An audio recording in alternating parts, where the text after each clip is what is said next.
And kami na survive. They jump off from here. From here. And then went there. That's the one that saved them. Because when the whole house crashed down, and then the boat. So their shelter was that wall? Yeah. It was like this. Worse than this. Yeah.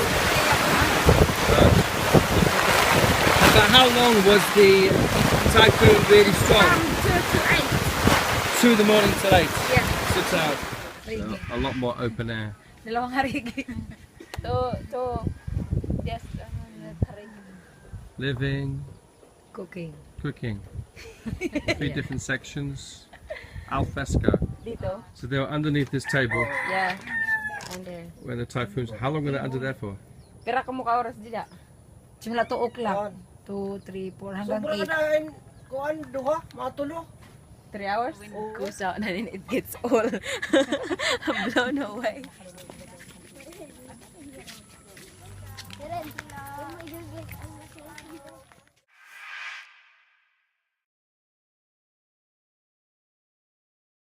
It's like the paddling boat that they use for fishing. Signal number 4 kami ng kahapon, tapos yan ang ano, signal number 2, tapos kanina alas 6, signal number 4 na naman.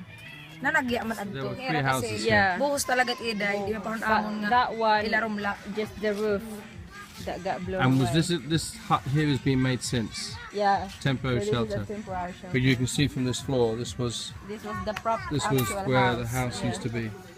And now it's just these small huts that have been put in its place. Where were you when the typhoon struck?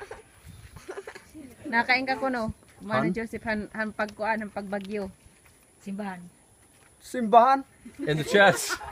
How many people were in the church with you? Ano daw? Pipira ko no anakad to ko na simbahan pero Damo dito, damo. many. Lots of people. Mene. Yeah. And what was it like with the wind? Para paano ko naman adtuhan ko an pakiramdam handa mo na kuno an ko an hangin. Ada. Paradlok. So ito nga. Dito lang kami na ano, nakatira lang kami dito. So they take shelter there. Very windy. Yeah. I'm not very good at this interview.